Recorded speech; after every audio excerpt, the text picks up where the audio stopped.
Hey guys, welcome back. So today, got a couple packages in the mail. These come to me from Maryland.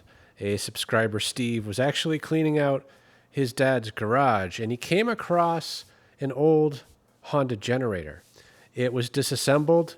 He doesn't know for what reason, and he doesn't know if all the parts are here, but he sent them to me hoping or thinking that maybe I could get this thing to run again. So let's get the parts out of the box, take a closer look at what we got, and with any luck, we'll get the machine up and running again.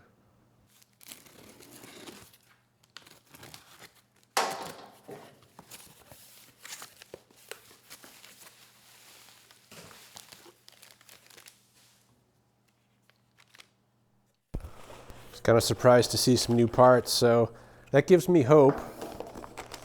Maybe he was just doing a tune-up. You know, the alternative is it broke and he was trying to figure out how to fix it. So we actually have a carburetor right here, and I think these are some side tins in this package, and we got a whole bunch of stuff in here, including what looks like a new spark plug and a new air filter.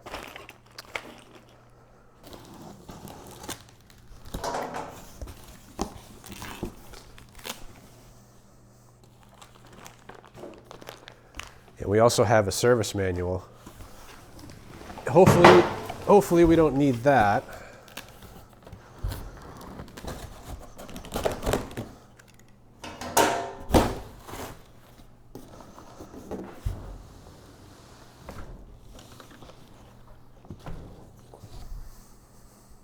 So this is a Honda EM650. This came out, I believe, in the early 90s. It is only rated at 500 watts, and surprisingly, it is more assembled than I thought it was going to be.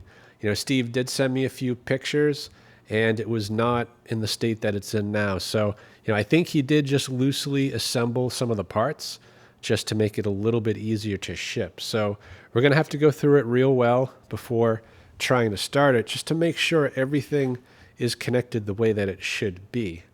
Anyway, I see one glaring omission here right off the bat, and that's that we don't have a fuel tank. So I'm hoping it's wrapped up in this package right here. So I'm going to take a second. We'll just get everything kind of laid out on the table so we can better assess what we have. So we got the fuel filter and some more new parts. It looks like a fuel filter, so that would go in the tank, and some new fuel line, new plug,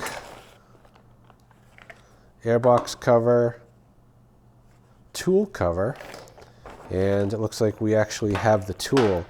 Now this is a little bit concerning. The governor arm is uninstalled, so yeah, that is not something you want to remove unless you have to. So we'll have to put that on and carefully set it. This is some sort of an interesting fuel line. I'm not really sure what that's about, but it seems to be intact. And we've got some more lines. Thankfully, we do have the governor spring, and we do have the linkage as well that connects this arm to the carburetor. And some other hardware right here. It looks like this is for the governor system, and I'm not sure if this washer and nut are for that, but it seems to fit. So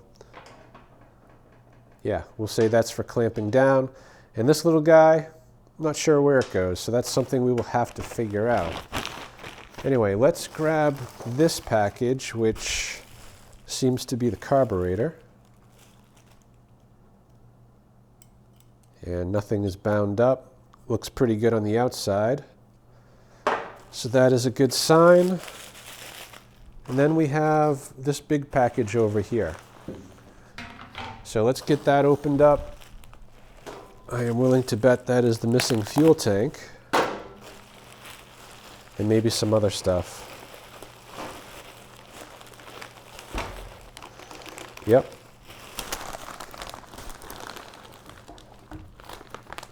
So that might be plastic. Although I kind of doubt it. Honda doesn't use plastic. At least they didn't in this vintage. No, this is a metal tank. Looks decent from the outside. It looks like we have 2 vents on the top. So that must be what this contraption is for. And that's where the carburetor would be connected to. The inside of the tank, you can kind of tell there is some rust. So we are going to need to clean that. But overall, it's not too bad. You know, it seems like we have at least the critical components here. So let's get some of the covers off and we'll get a better look inside this machine. Yeah, before moving on, I just want to show you real quick what the tank looks like. You know, there is rust down there, but there is also plenty of clean metal. So I think this will clean up without too much effort. Of course, that's getting way ahead of myself. We need to fix kind of the core of the machine here and get it up and running. So, you know, I've been looking at it, and you know, the carburetor gets installed right there, and the governor shaft is right there. So we do need to remove this side panel, and I'm thinking this side aluminum piece will come off pretty easily as well. There's just a screw right there that's in there pretty loose, and a couple of bolts down there. So let's get those pieces off, and that should give us the access we need.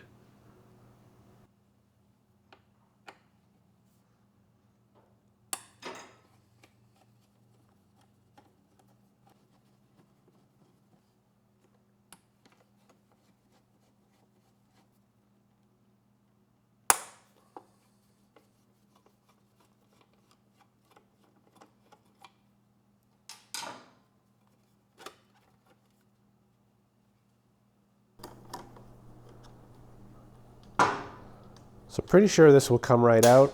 It seems like everything that would tie this in has been disconnected as far as I can tell. So we got 2 more bolts on the bottom. And theoretically, this should just come right out.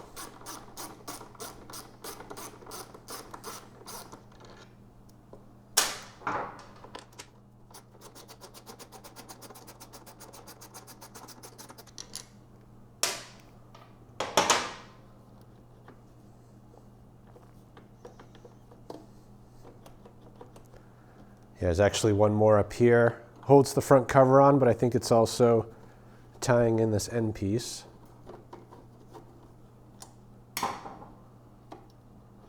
There we go. Maybe.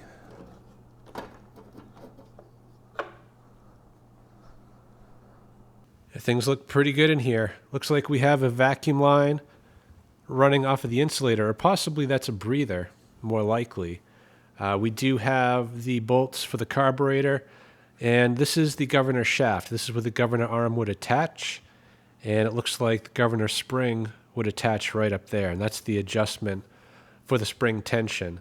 Now we do have oil kind of running down and a little bit down on the tray, and it looks like also coming out of the intake. So that is kind of to be expected. This was drained before shipping, but obviously there was some oil left in there, and it was shipped on its side. So I don't suspect we have an issue there. So I'm going to take a second, just clean up some of this oil, and then I think we should check compression. Make sure we have that, make sure we have spark, and if we do, then we'll check out that carburetor, make sure it's good, we'll bolt it on, and give this thing a try. Yeah, I'm willing to bet there's also oil in the exhaust, so it's gonna smoke, at least for a bit. But that's okay. It should burn off.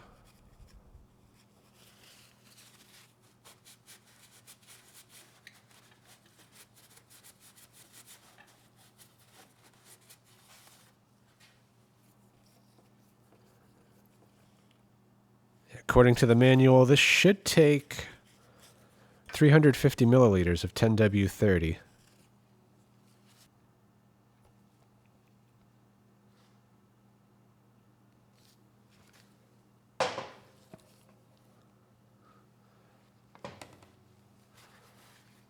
Huh. Maybe it wasn't drained.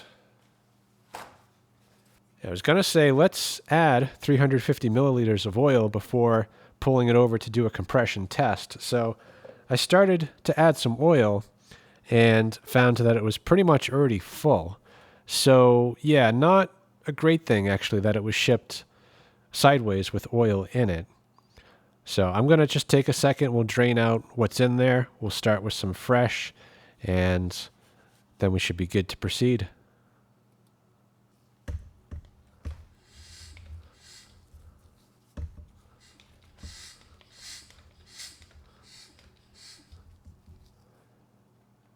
It's pretty clean.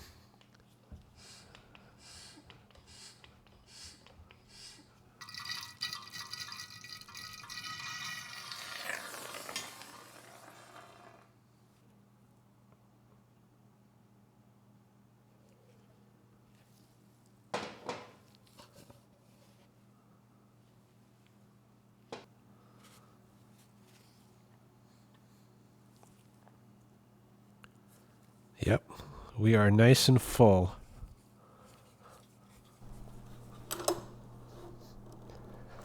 Yeah, the engine feels nice and smooth. And we have plenty of compression, minimal leak down. So compression, I don't think we're going to have an issue there. Let's get the spark tester on, see if we have any spark.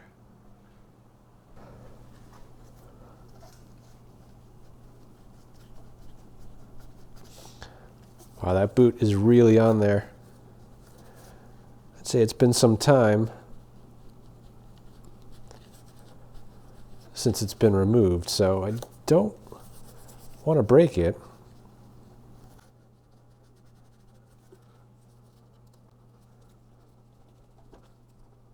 Wow.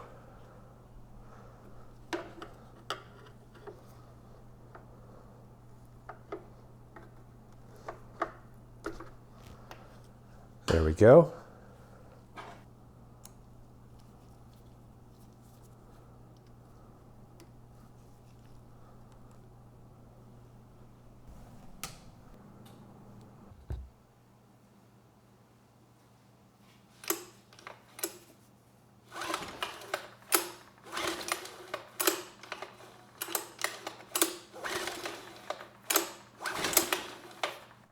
Nothing. Unfortunately, we do not have any spark.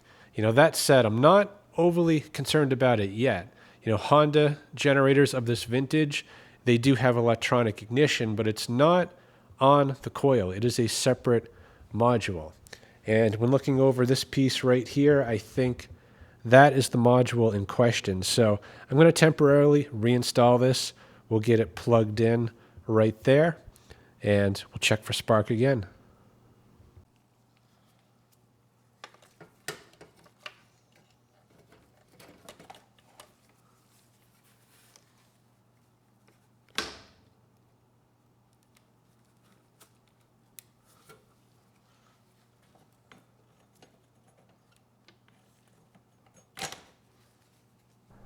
All right, let's check for spark. I've got the ignition turned on, spark tester plugged in. Beautiful. We've got spark. So let's get the plug out. We'll put a little bit of fuel in there. I'm going to plug in a light, see if we can't get this engine afire just for a second, and potentially see that light light up.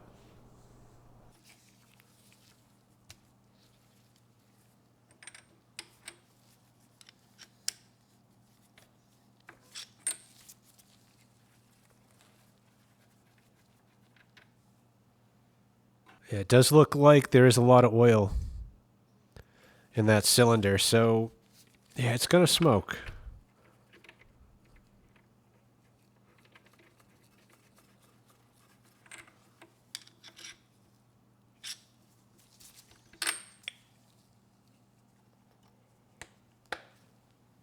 All right, let's give this a try. I've got the light plugged in and turned on.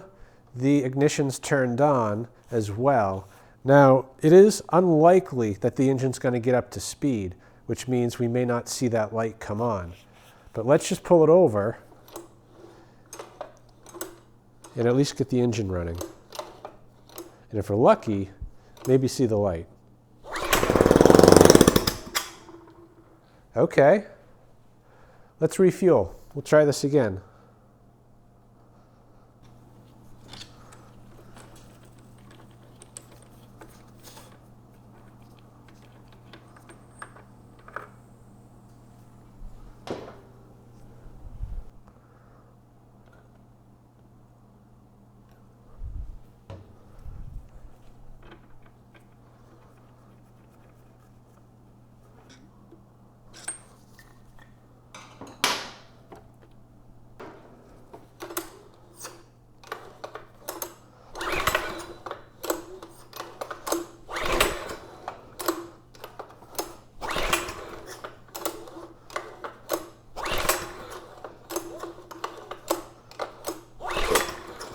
Nothing.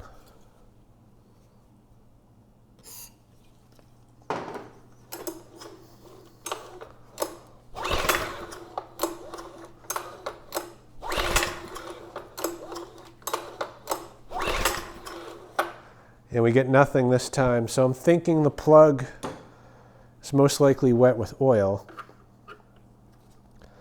So let's just get the plug out. I'll blow it with some air, try to get that oil off.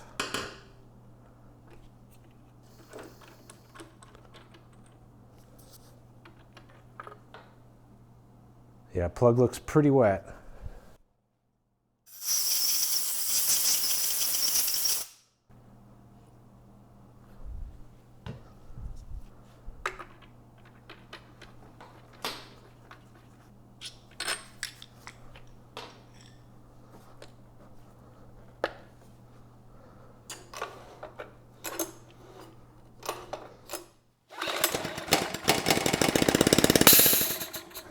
What was that?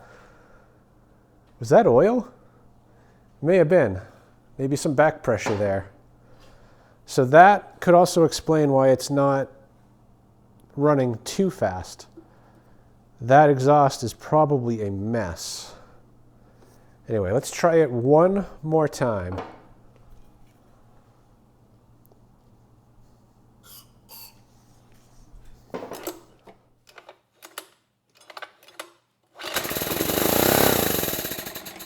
Nice.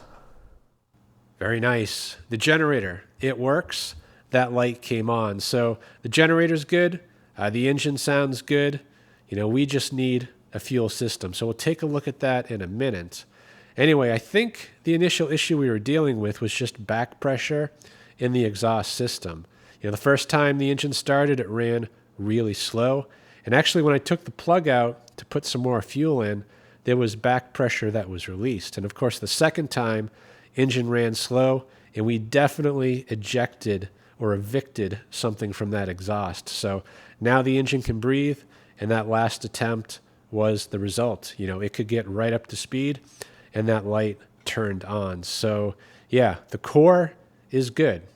So let's get the carb open and see if that is any good.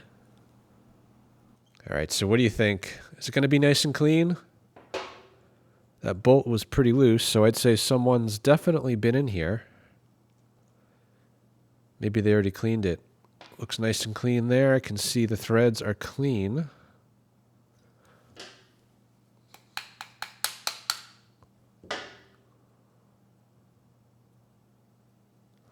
Spotless. So, yeah, I'm just going to put that right back on. This carb should run just fine, unless the pilot's clogged, but I'm going to give it the benefit of the doubt. And we'll just bolt this back on. We'll get the governor arm back on and give it a try. So I've taken the side off again just to give us a little bit better view. And I'm thinking the carb and the governor linkage have to go on together. I guess the issue is I don't know the orientation of this governor rod, so it's going to be a little bit of trial and error.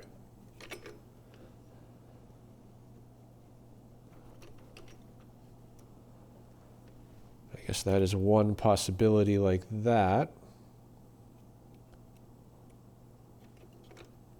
And that would connect over like so. So that actually looks pretty good, but let's just try it the other way. See if it's better or worse.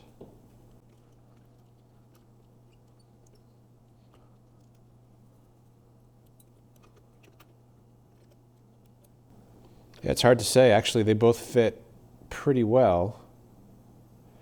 So it may not matter, actually.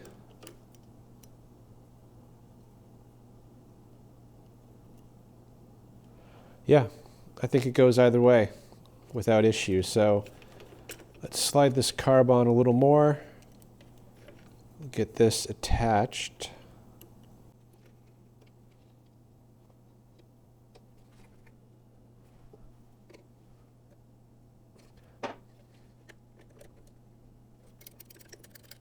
Perfect.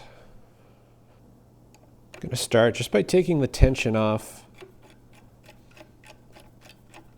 the adjustment here for the governor spring. So that will allow me to move that arm over and make installing the spring a little bit easier.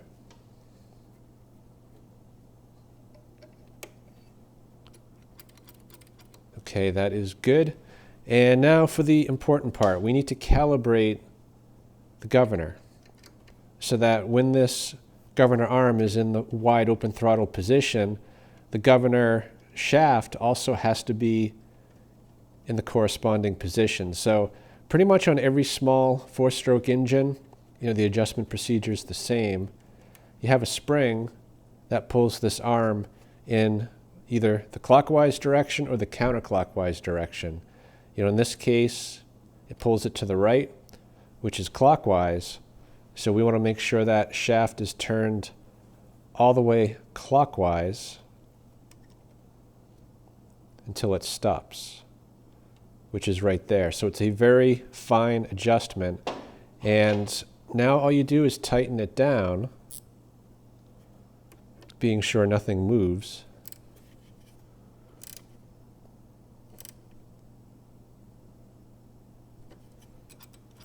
And that's it. The governor should be calibrated.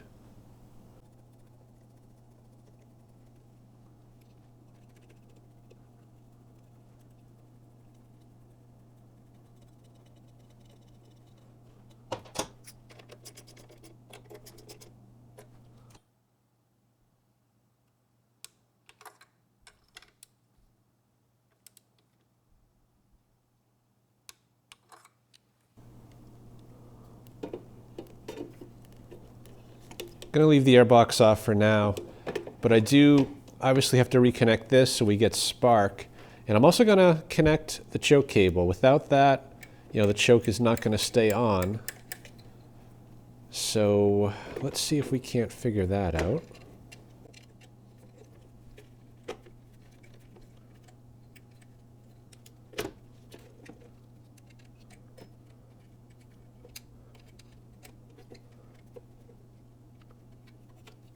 Yeah, I think something like that.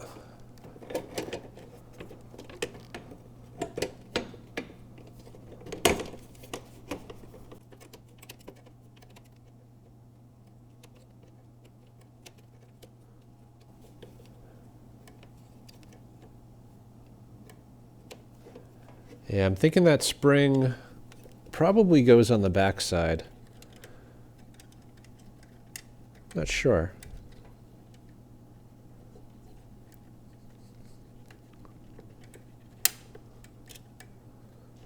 Kind of doubt it because it's not going to lock in, but that way we get full choke. So let me double check the parts diagram just to see what's going on here. I double checked the parts diagram. It really wasn't a whole lot of help. It didn't really show how anything connected. I do have the service manual. I guess I could take a look in that, but I'm fairly confident that that spring has to go there. Otherwise, we're not going to get full choke. So let me just take a second. We'll bolt this piece back on. I'm going to connect up a temporary fuel supply, and we'll try to start it.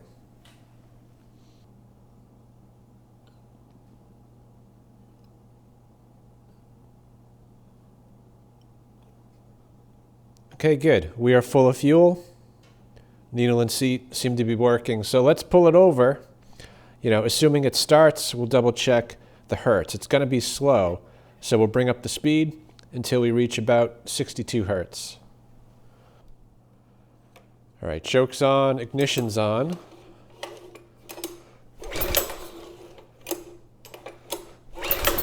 There we go.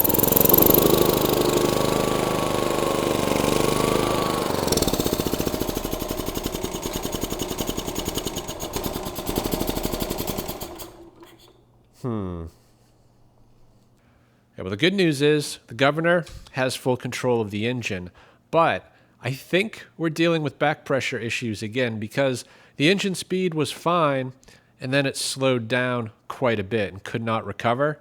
So likely we have some more stuff that needs to get blown out of that exhaust. So I'm going to try it again with a little more engine speed.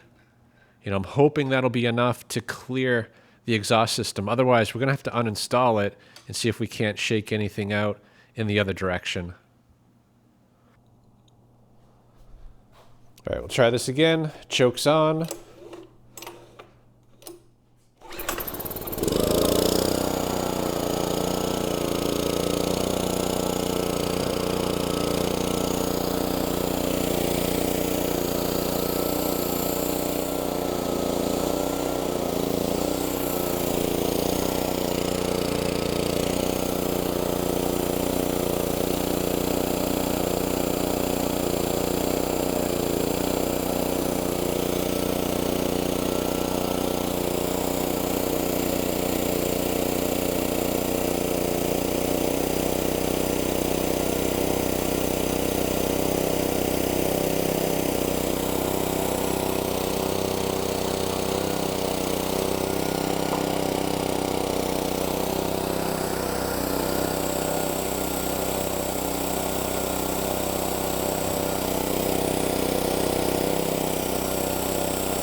Surprisingly, the carb is running the engine perfect. I was able to turn the choke off fully, there was no surging, and the governor, I was able to bring up the tension and get the engine up to speed. So everything over here is working perfect.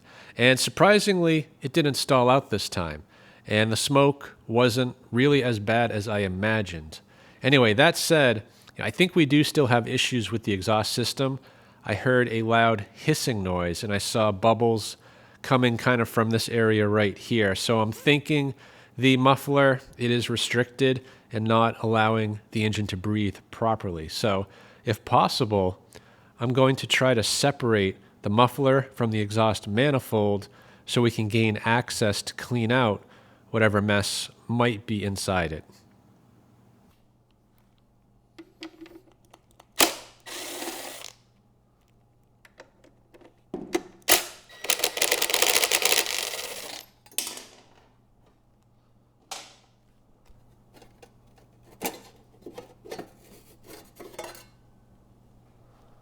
So I'm thinking this bolt right here most likely goes all the way through to help hold this in place. And then we have the two down here. So let me grab maybe a socket. We'll see if we can't break those loose.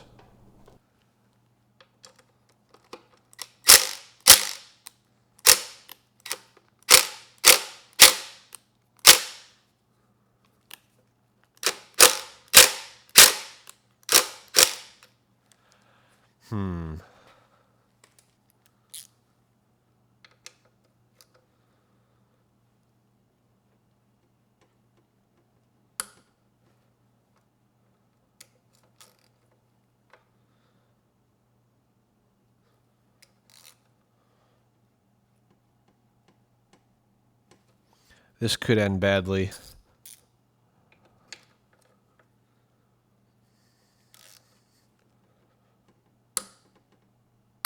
Ooh. Okay, we got one.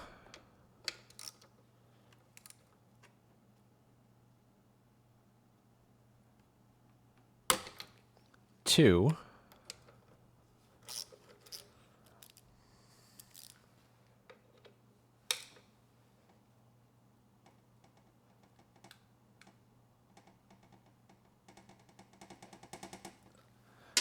It's not looking good for that one.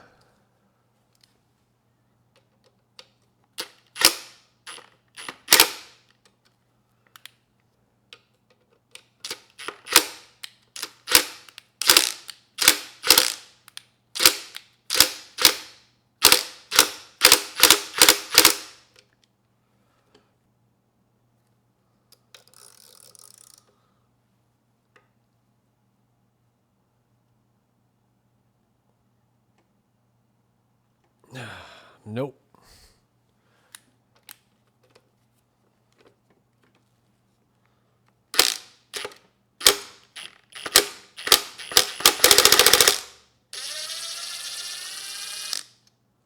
Nice.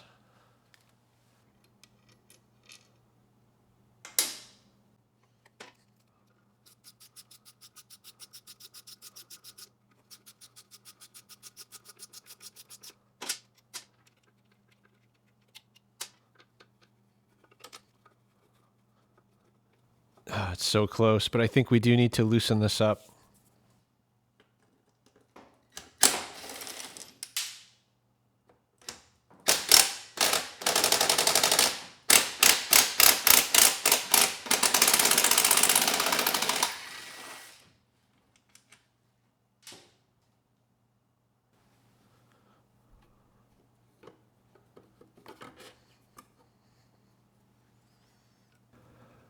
So we actually have a spark arrestor right here, which can definitely cause problems, but this one is nice and clear. I can see right through it, so that is not the issue.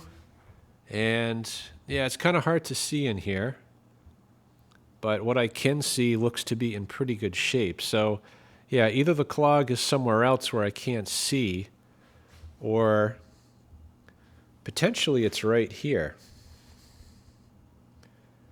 And yeah, that might be it. You see that little tiny hole? The rest of it is obstructed. So let's try to poke through that.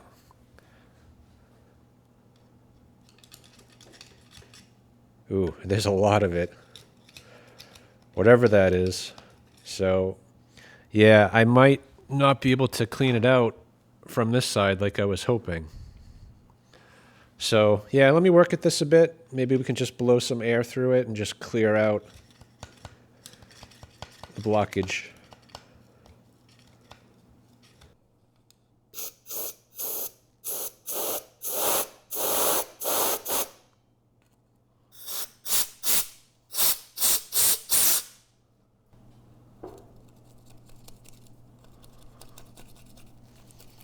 Oh yeah, I just broke through something big down there. Now the zip tie is going through quite a bit further.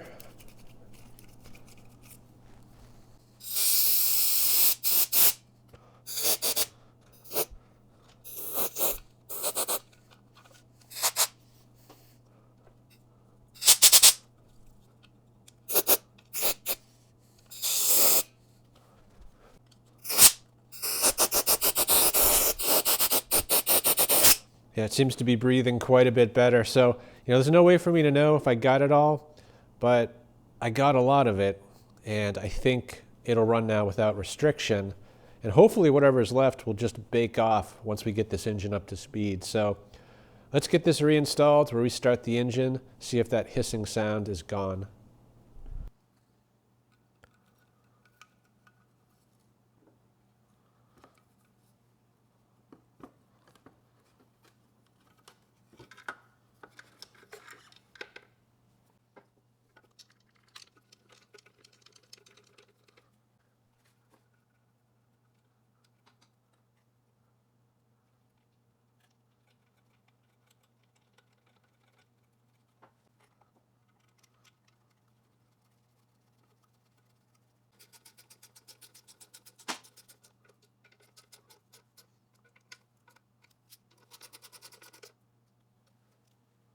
I was double checking the shop manual for the torque specs on the exhaust system bolts, and surprisingly, they don't list any, other than the bolt size, which is 6 millimeters. So when there's not specific torque specs, then you just use the general spec, which usually there is a chart for standard torque on a 6mm bolt. In this case, between 5.8 and 8.7 foot-pounds. So we'll tighten those up in a minute. But what really caught my attention here was the date of issue on this manual. I thought this was an early 90s machine. It looks like I was wrong, because this was issued in July of 1985. So I'm going to bring these up to about 90 inch-pounds, kind of in between the minimum and the max. We were pretty much there.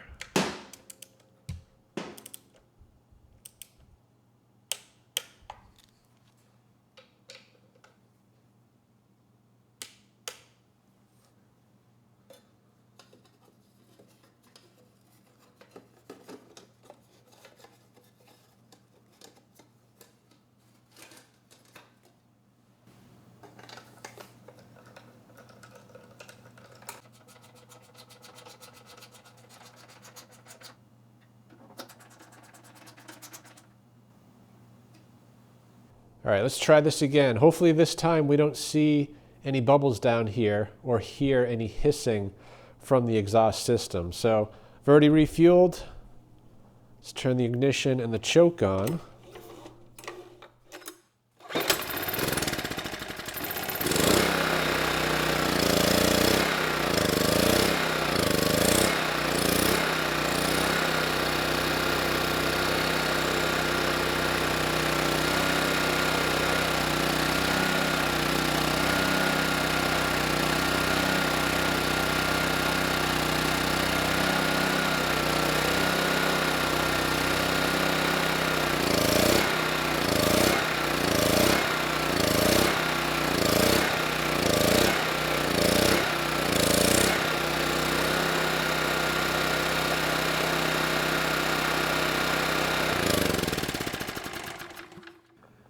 That was quite a bit better. I did not hear any hissing, and I did not see any bubbles coming from that union between the exhaust manifold and the muffler. So I think that issue is squared away.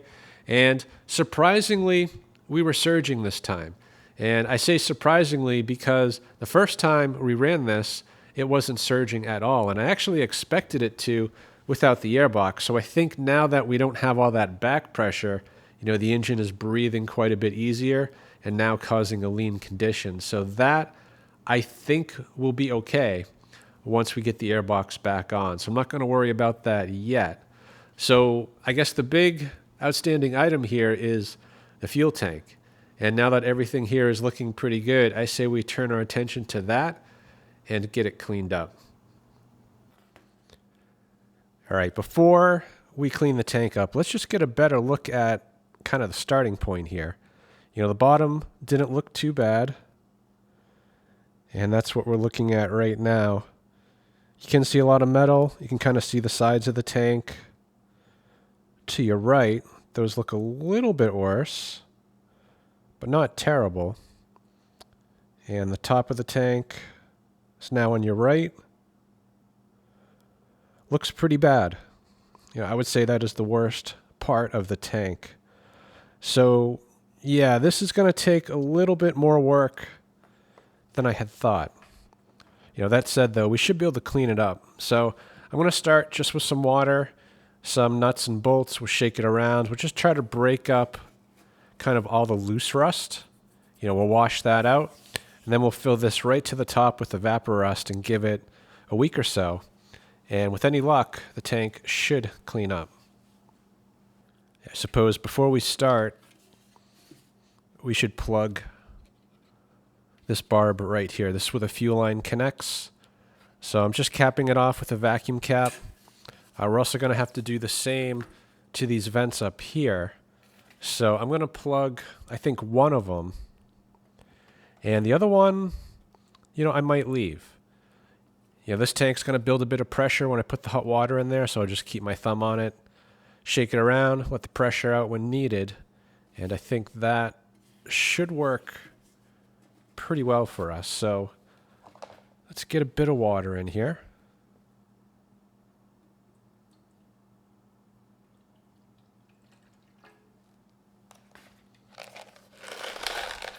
And I decided just to use some nuts because this tank is so small.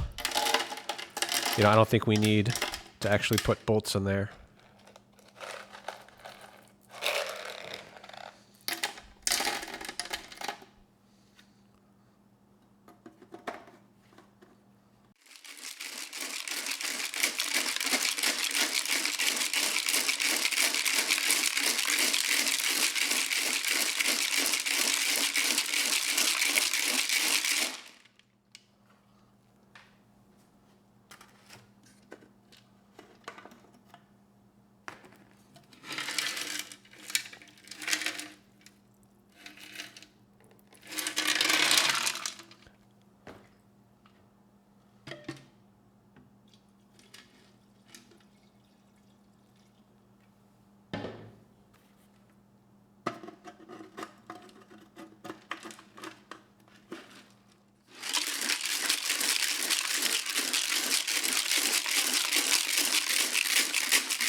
Got a fair amount of rust out in about 5 minutes of work from shaking the nuts around with the water.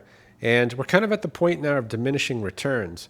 You know, the water was starting to come out fairly clear and not rust colored. So, you know, I think we're at the point where we've got all the chunks out and we can move on to the evaporust. Before I do that, I'm going to fish those nuts out of there. And even before that, let's just stick the borescope in there again and see how things look now. And yeah, that is a noticeable improvement. To the left of your screen, that is the bottom of the tank. The sides are kind of in the middle. And the top. You know, if I pan up a little bit, still doesn't look great, but it's already a million times better than what it was. So, yeah, let's get the nuts out and the evaporust in.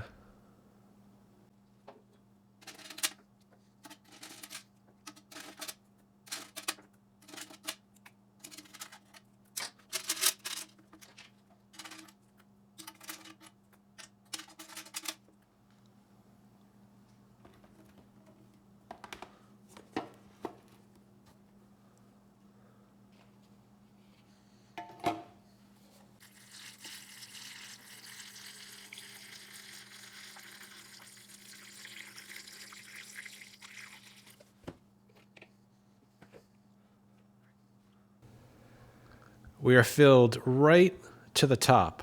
Now, we are at a slight angle, so it's going downhill that way. So I know at least from here to the right is fully submerged in the evaporust, both the top and the bottom. You know, over here, it's a bit of a high spot, so there may not be any evaporust right on the top. So after 3 or 4 days, I'll shift things around, make sure we get this section as well. And in about a week, I'll turn the camera back on and we can take a look. All right, I think it's about time we have a look at the tank. It's been 5 days, and I think things are looking pretty good. You know, the cap cleaned up really well. There was a bunch of rust on there, and I've kind of taken a peek through the evaporust, and the bottom of the tank, from what I can see, looks to be in excellent condition. You know, hopefully the top has had enough time, so I'm going to get the evaporust out. I'm going to put a little bit of water in there with some nuts and bolts and just agitate it because there is some debris in there. I want to make sure that is cleaned out, and then we'll take a look inside with the borescope and see if we are in fact done marinating this tank.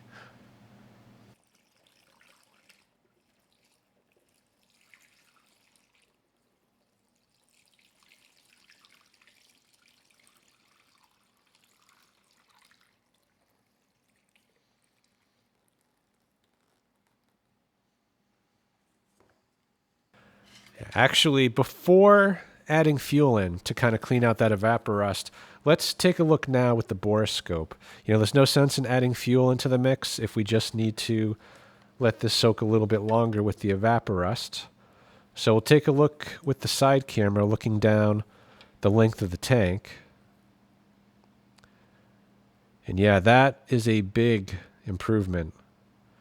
The right side of your screen, that is the top of the tank. The left side, the bottom. The bottom looks nearly perfect, and the top is 1,000 times better than what it was. That said, though, it does look like there is still some surface rust or potentially varnish. If it's varnish, I don't think the evaporust is going to clean that up. But I think we should give it a few more days with the evaporust just to make sure that it's varnish and not rust. So yeah, I'm going to pause it here. I'm going to add the evaporust back. We'll give it another 2 or 3 days and then call it done.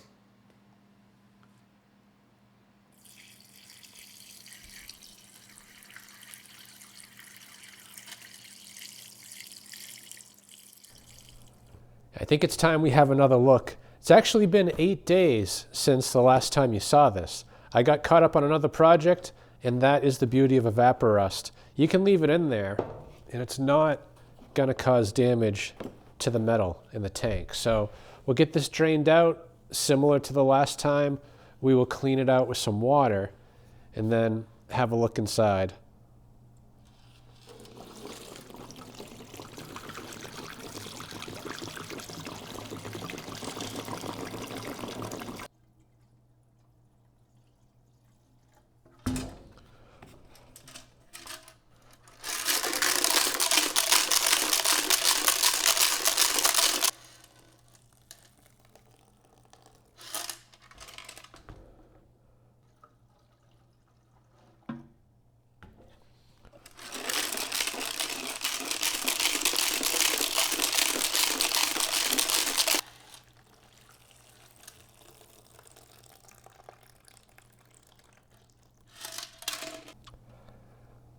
Let's have a look.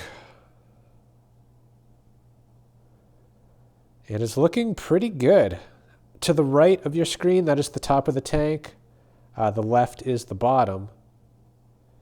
And a very noticeable improvement from where it was 8 days ago. Never mind back in the beginning when this thing was just covered in rust. So at this point, I would say the tank is done. And I'm going to get some gas in there right now. Just shake it around. I want to get out any residual water and evaporust. We'll rinse the tank out essentially with gasoline, and then we should be ready to get this reinstalled.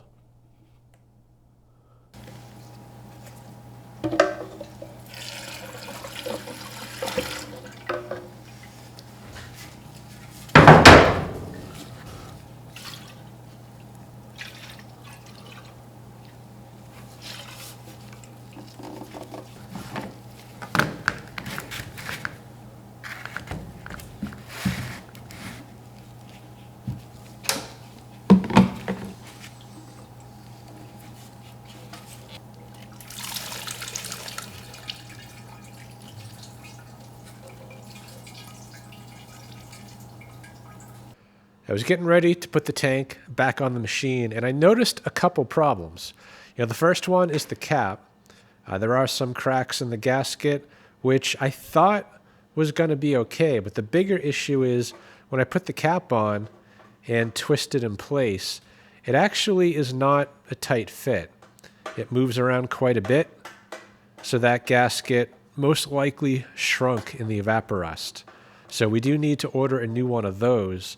Thankfully, it is the same gasket that Honda uses on some of their bikes, like the CT70, and that part is available. So I'll get one of those on order. The other issue actually has to do with the fuel line that connects to the tank. Now, this barbed fitting, it's actually pretty large in diameter. It's about 8 millimeters, and that has to connect over to the fuel valve, which is about 3/16 of an inch. So we need a special line to reduce the tank fitting to the fuel valve fitting. And I've been looking all the lines over that I have, and none of them do that. Thankfully, that part is also available. So I'm going to pause it here. I do need to place an order to get those parts so that we can finish this up. All right, it is the next day, and the parts have been ordered. So with any luck, they'll be here in about a week. The plan was to turn the camera back on when those parts arrive and finish it up. But I'm not as done as I thought with the tank. About 30 minutes after rinsing this tank out with fuel, I took a look back inside and was kind of surprised at how much rust formed in 30 minutes. So I filled the tank again with evaporust, just let it sit overnight while I gave it a bit of thought as far as how I wanted to proceed preserving this tank. I mean, this tank, you can't buy it new. Currently, there's nothing used on eBay. And even if there was, I'm sure it's not as clean as this one is right now. So we do need to protect it. And I think to that end, I've decided to use a tank liner. It's called Red Coat Fuel Tank Liner. I've actually used this recently on something else. That video, I don't think I've published yet. So I'm not sure which one you're going to see first, but the results were pretty good. So I say we get the evaporust out, we follow the directions to prep the tank, and then get the red coat coated inside that tank.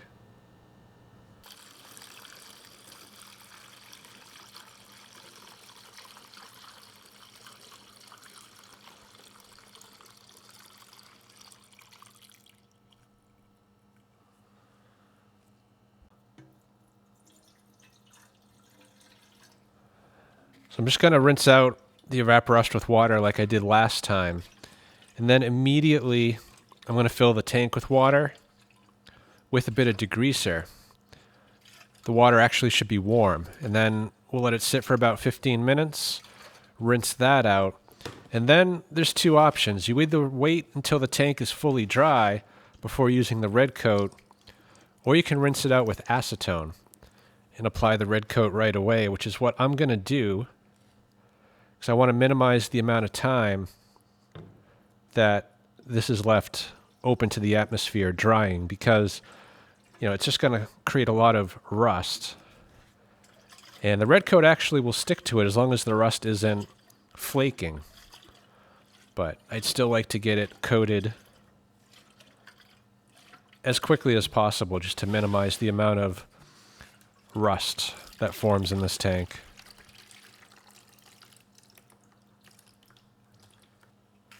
And yes, I stole my kids' snow cone machine cups. They make great funnels.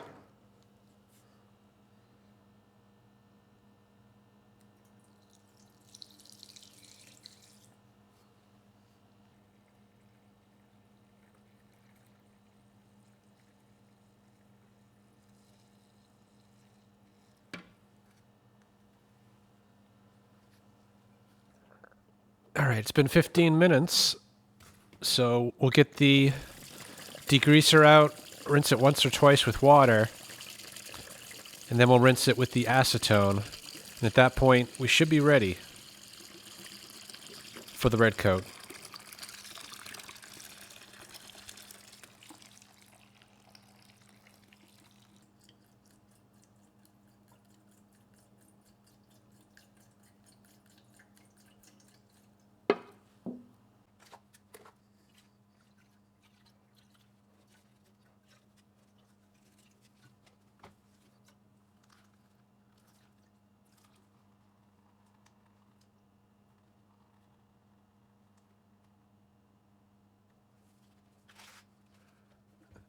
I am trying to be careful with the acetone because it will take the paint off the exterior of the tank, which isn't a big deal, especially since this tank is enclosed within the machine. But we'll try to keep it on the tank as much as possible.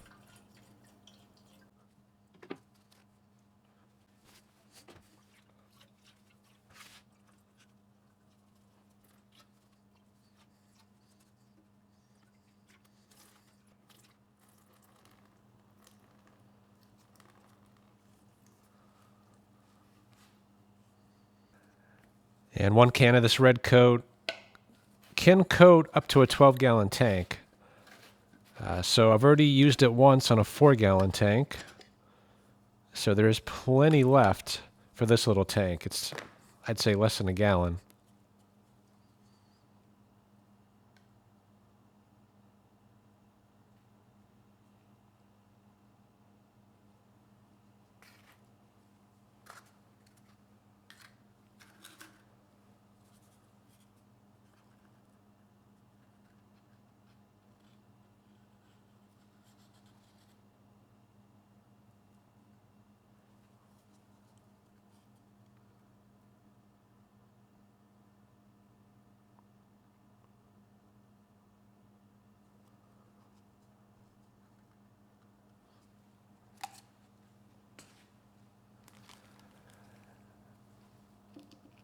And even though the cap fits loose, by adding this bag here, it's going to keep the red coat off from the bottom of the cap, but it's also going to help tighten the cap.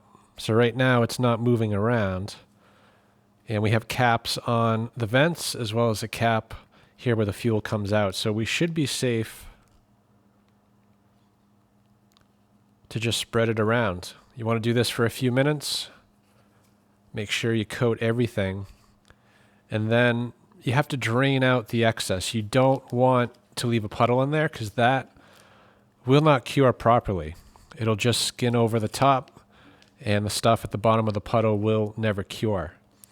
So even after pouring this out, you know, puddles will reform. So you want to tilt it in such a way that it can kind of drain continuously while the stuff cures.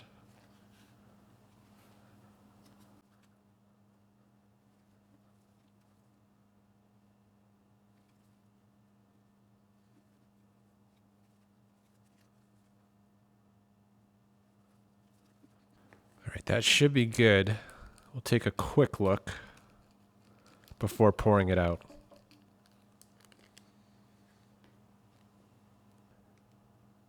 Yeah, it looks like we have pretty good coverage, and there's actually not much of a puddle of excess. So I'm actually going to add a little bit more just to make sure I've got everything coated, and then we'll drain it out.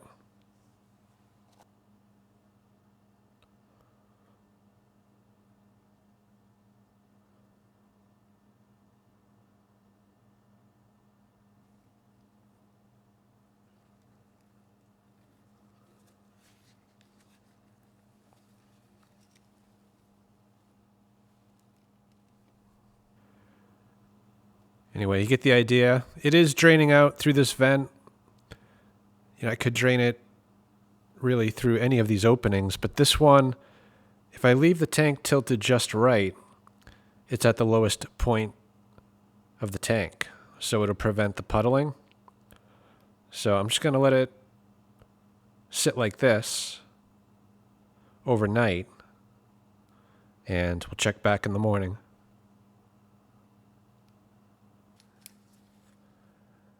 So I decided to speed up the process a bit. It's pretty slow draining out this small vent right here. Luckily, we have a vent on the other side of the tank, so I plugged in the Mighty Vac, and I just apply a bit of pressure to the tank, and that forces the red coat out quickly.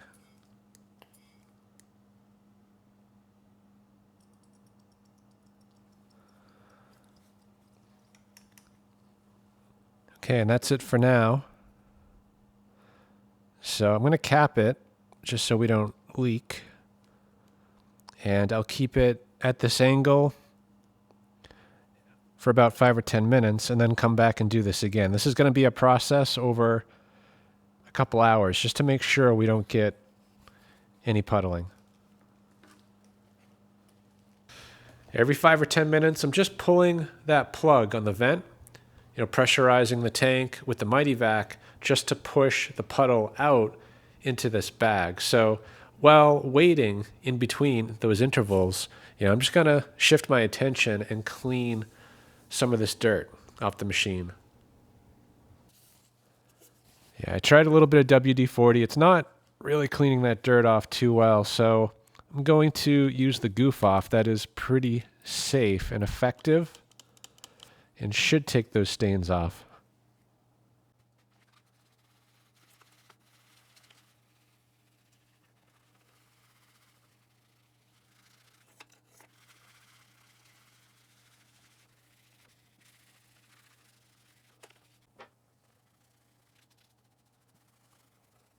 Unfortunately, a lot of that is rust.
Well, it's been a few days and the tank is completely dry, so we will take a better look at that in a minute. You know, for now, I want to get this box opened. This should have the parts we need to finish this up.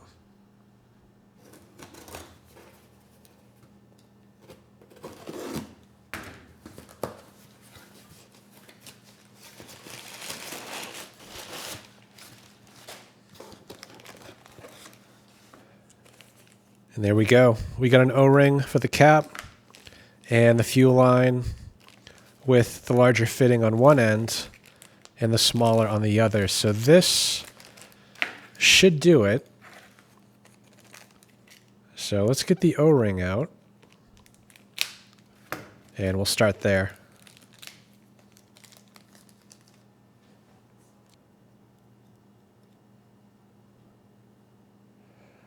And you can see how bad this one was.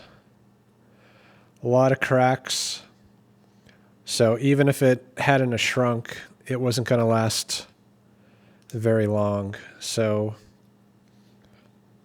we'll just fit the new one on.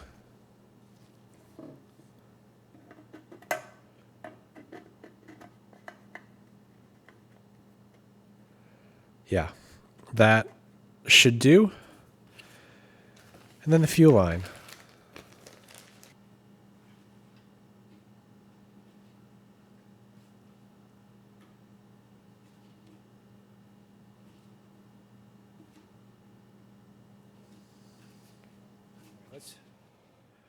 All right, let's get a look at the tank coating. And it came out pretty good, but not as good as I was hoping for. You know, some areas you can see the red coat is quite a bit thicker, and other areas it looks like there's almost no coverage. So yeah, I'm thinking rather than proceeding, you know, I might do a second coat. You know, we've come this far, the tank looks pretty good, so let's protect it the best that we can. So I'm actually going to pause it here. I'm going to do a second coat, and then we'll move on.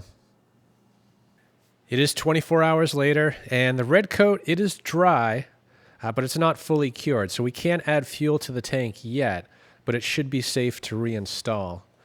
Anyway, let's have a quick look inside the tank after the second coat. And yeah, that is quite a bit better. The coverage is a lot more even.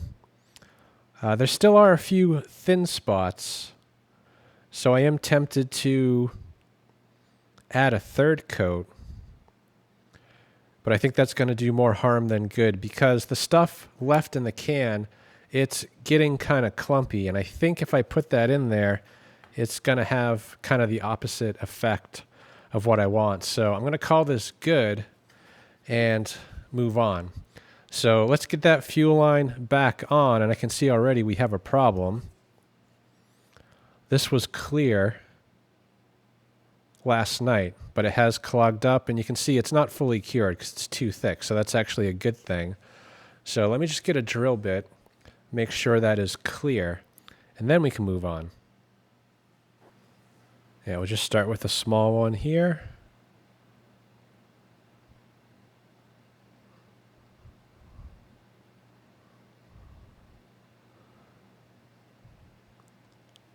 Yeah, it's kind of unfortunate, actually, that this happened because I need to install the fuel filter, which goes right there. And this part of the tank isn't dry.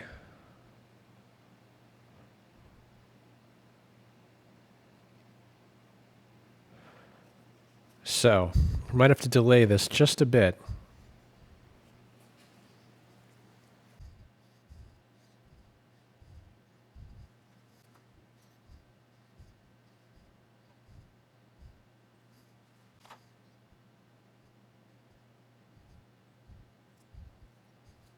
The tank definitely needs more time before I can get it installed.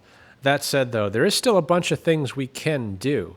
You know, the last time we had this running, the engine was surging, and my hope was by adding the airbox, that surge would go away. So, you know, I say we add that airbox now and test it again. Just make sure that things are running well. This fuel line is also petrified, so that needs to be replaced. And, you know, we have a new spark plug. We'll get that installed. And I'm going to uninstall this cover as well, because when we install the tank, we need to make some fuel connections right here, and that cannot be done unless that cover is removed.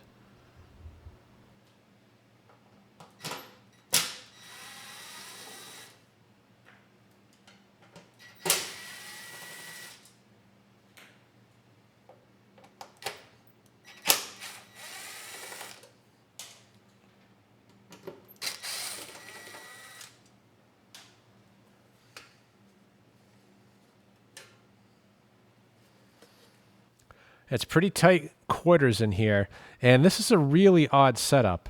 There are two lines coming out of the valve, and on the back side there's actually two lines coming in.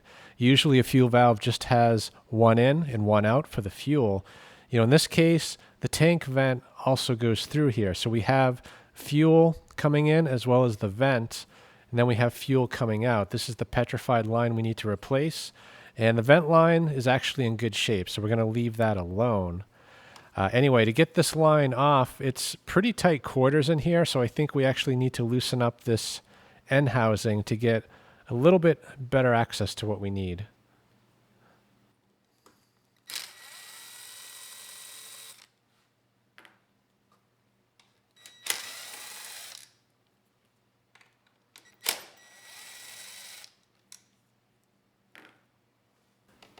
It's that little clamp down there we need to pull off. So let's just unplug the ignition system.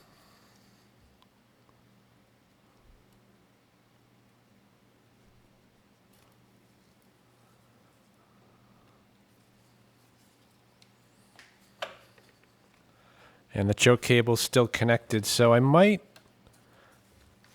need to disconnect that as well.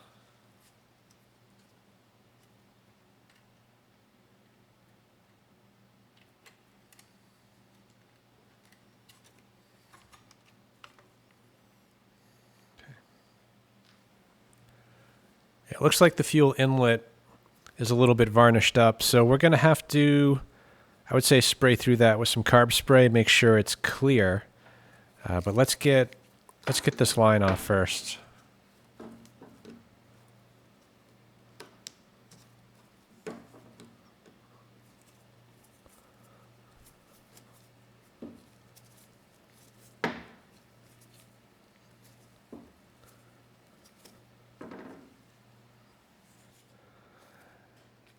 We'll turn the fuel valve on, and I'm going to blow through it backwards because this side looks clean, so we want to blow the junk out in the opposite direction if possible.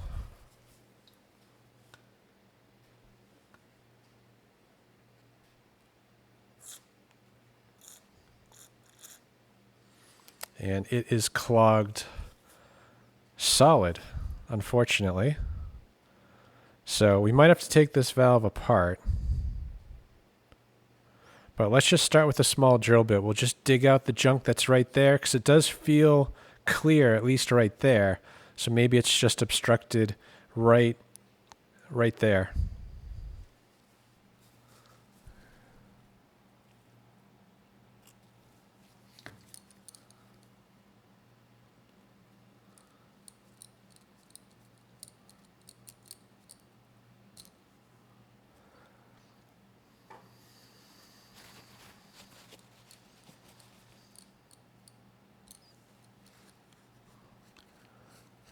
Yeah, that is some thick, heavy varnish in there. So it is freeing up. I guess the question is, how far does it go down?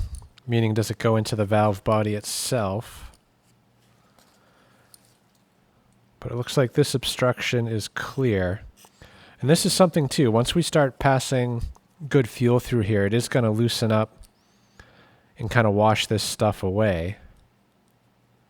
But there is also a risk it could clog up the carburetor because there's no fuel filter in this point in the system. The only filter is in the tank. So that seems pretty good. Let's try spraying through it backwards again.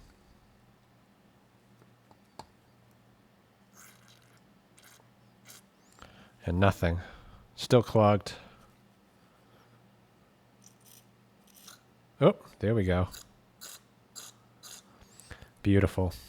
So I'm just going to keep working this a bit. But the plug is gone, so I think we're going to be good. So this is the extra fuel line that came with the machine. It's not a Honda part, but it does seem to be really good quality line. So, you know, we just need to cut it to size. I believe it should replace this line without issue. So we're going to cut it right about there with these new cutters. Actually, they're used. Subscriber Ron sent them to me. He says they work great for cutting fuel line. And I have to agree. Completely effortless. So, yeah, let's fit this on. We'll get that side panel reinstalled.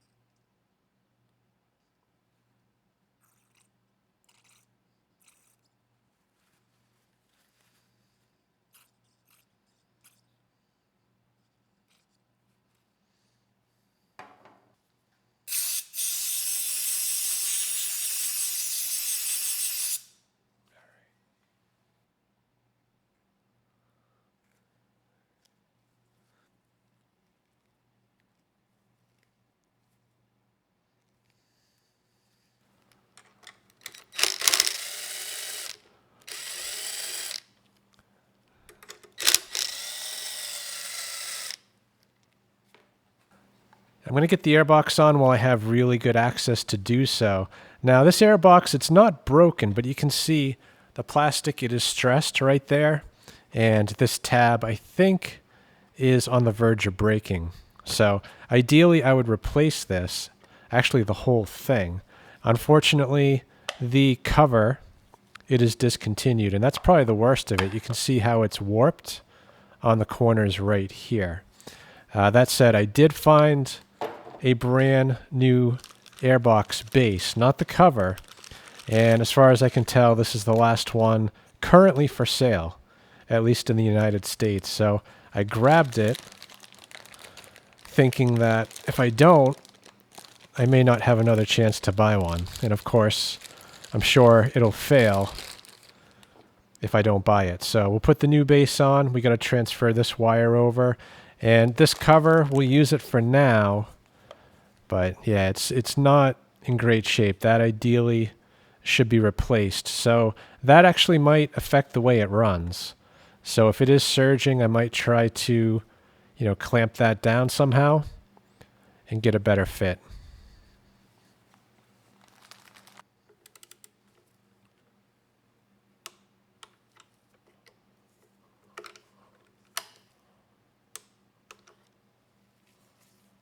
We also got a new air filter, so we will cut that open.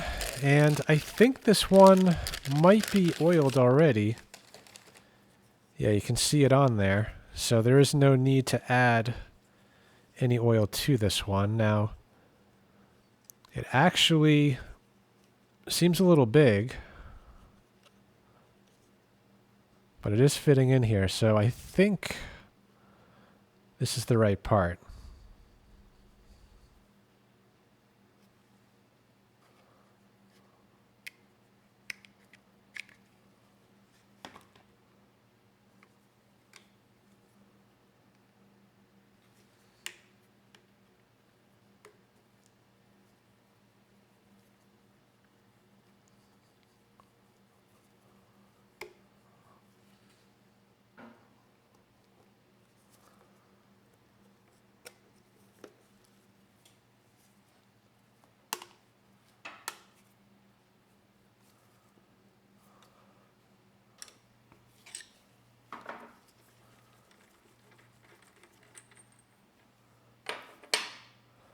So the plug that's in there doesn't look terrible. It is a BMR4A. So I'll probably save the plug as a backup, but we do have a brand new one. And it is the same part, a BMR4A. So let's just double check the gap real quick before getting this installed.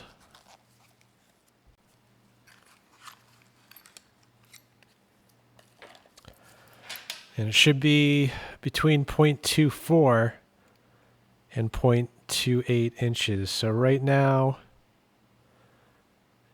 yeah, we're looking pretty good.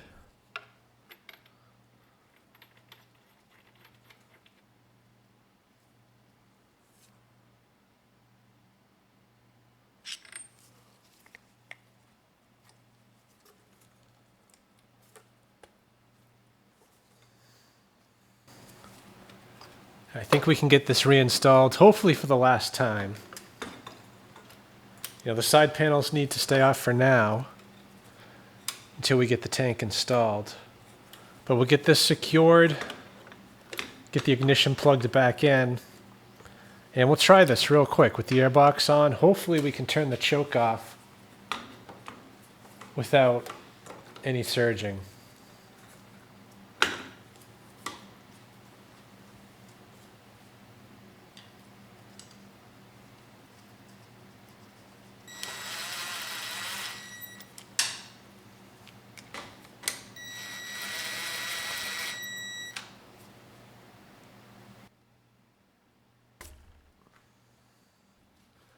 And we do have an adjustment right there. So if it's still hunting, you know, potentially that could fix the issue. You know, I set it back to where it was, but there's no saying it was in the right spot to begin with.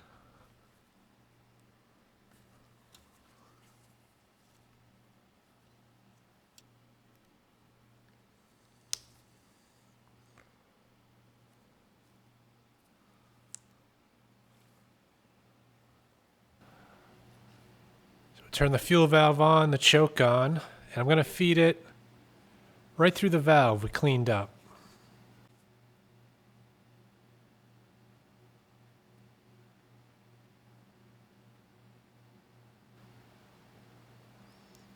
All right, let's try it out.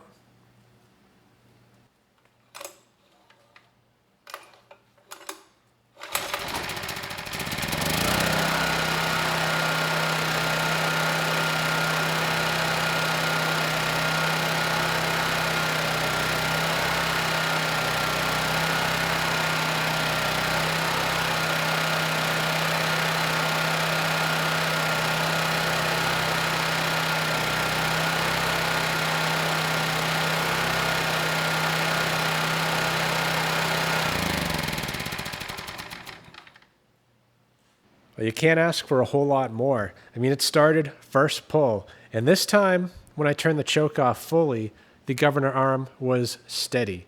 That surge is completely gone. So, yeah, adding the airbox, that made all the difference in the way this machine runs. So we are pretty much 100%. We only need the tank. And to that end, we are close. You know, we just need to give this a few more hours, and then we can get this installed and finish it up. I think the tank is now dry enough to get it reinstalled. So I'm just going to add the new fuel filter in here. We'll put the fuel line back on, and then we'll fit the tank and close it up.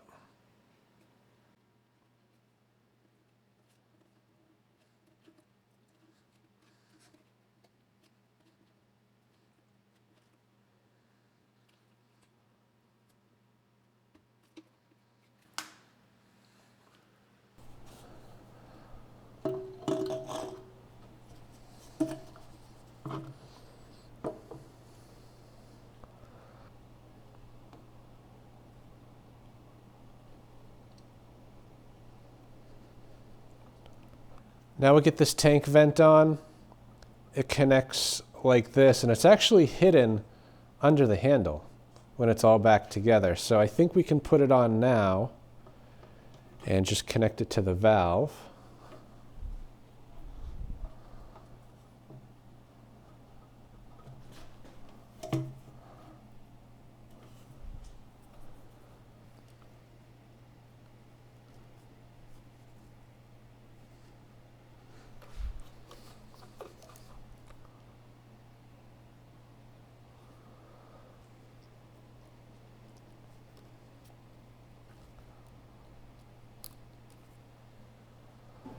There's a definite order of operations here, and I'm getting it wrong. So these caps kind of hide the fuel line from the vent cap. So I believe we're going to have to fit this like that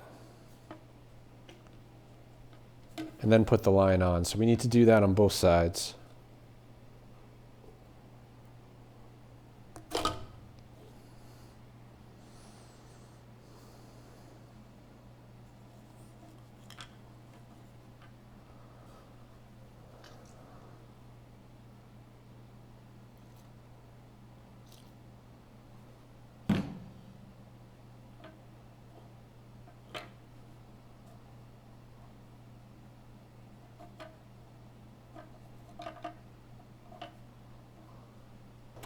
Just going to use a little bit of thread locker on this single bolt to hold the tank in place.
Last but not least, we need to get this plastic cap back in place. There are a couple channels right here, at least on this side, so we need to get the lines in the channels. Then the rest of it should, with any luck, just snap in place. But we don't want to force it. This plastic is pretty old and brittle.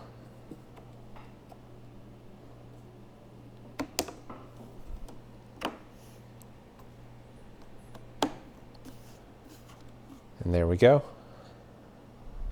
And that theoretically is it. So we'll give the tank just a few more days to cure, and then we'll bring it outside and put it to the test.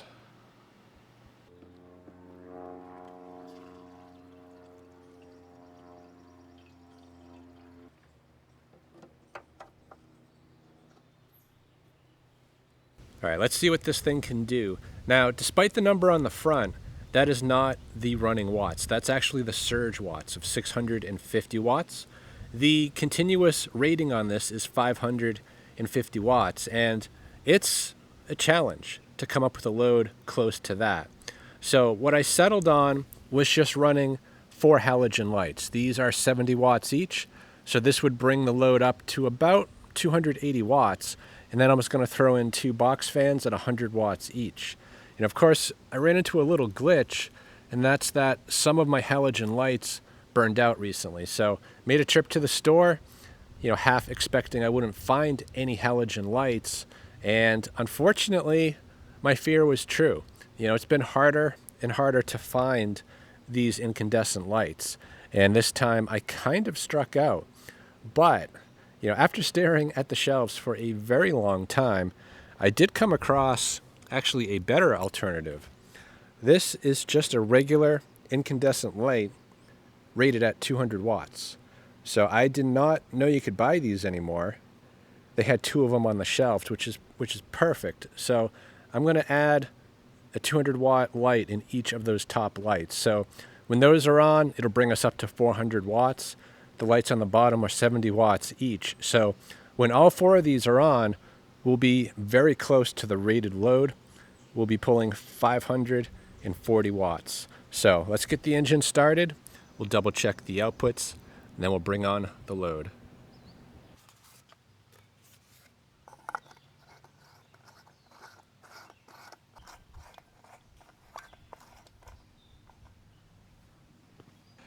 And just for reference, before I start the machine, I did just plug this in to the utility, so you can see kind of what you get normally to your house. In this case, I'm at 1.9% THD, and the sine wave looks decent, but not perfect. There is a little bit of distortion in it. Anyway, as far as this generator goes, Honda generators of this vintage, they are usually quite dirty. I'm expecting to see 25% THD, maybe even higher. So let's get it started and find out just how clean or dirty it is.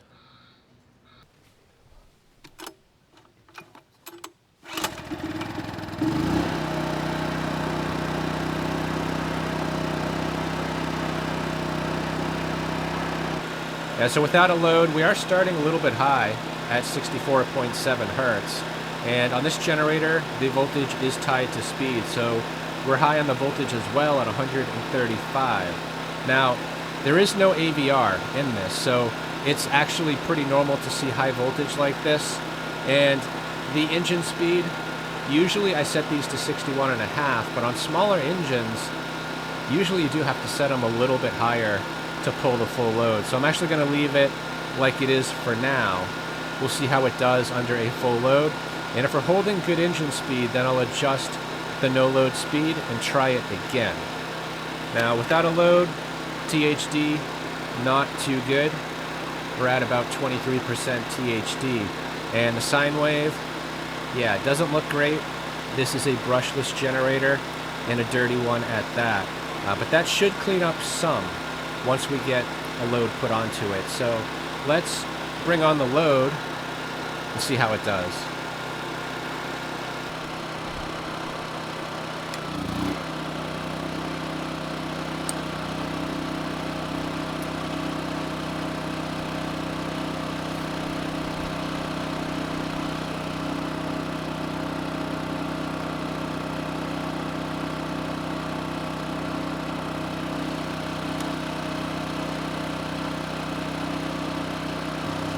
We're doing pretty well at half load. The engine speed slowed down a bit, but we're still above where we should be without a load, so we're doing well there, plenty of power. The THD went up a bit. We're pretty close to 25% THD at a half load. And the sine wave, yeah, I mean, it cleaned up some, but it doesn't look very good.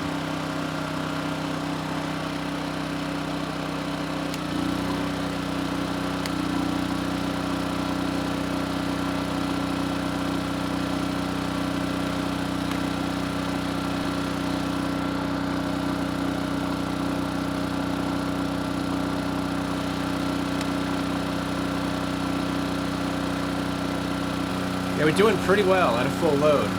We're at 61.5 Hertz, so plenty of room to spare. We can definitely bring that engine speed down a bit. The THD under this load, it did go up. We're now at 26.5%. And the sine wave, it looks about the same.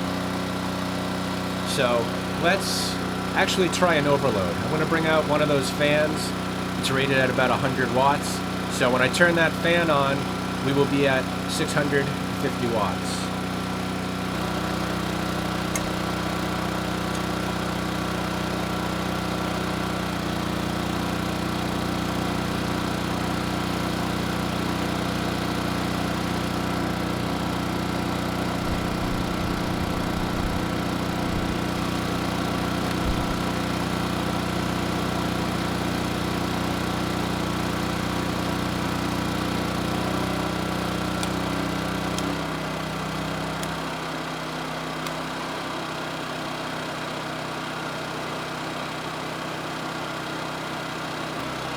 I say I'm a little surprised that Honda put a sticker over the holes for the adjustment for the engine speed. Usually they actually make it very accessible.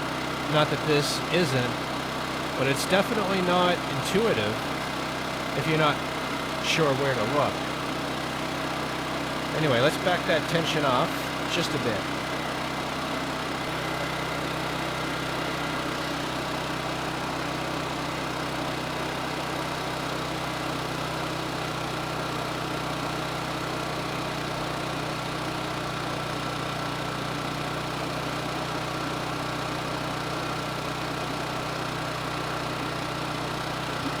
All right, let's try that.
Well, the power output, it wasn't very clean, but we knew that going into this test. Honda generators in the early 90s on back, they weren't known for producing clean power. But Honda is known for their engines, and this one's no exception. You know, it started right up. This engine sounds really good, and I know it doesn't come across in the video, but this is extremely quiet, a lot like their newer inverter generators. You know, most generators, I actually have to turn the gain down on my microphone or it's going to clip the audio. This one, I have to turn it way up or you're not going to hear a thing. So, yeah, I mean, not a ton of power, 550 watts, not the cleanest power, but still useful if you want a quiet machine and don't have huge power demands. So, yeah, in the end, this didn't need a whole lot. I think the biggest issue was a plugged exhaust and the fact that it was in a disassembled or partially disassembled state. So thankfully it didn't need much to get up and running again. So I hope this video helps someone. Thanks for watching.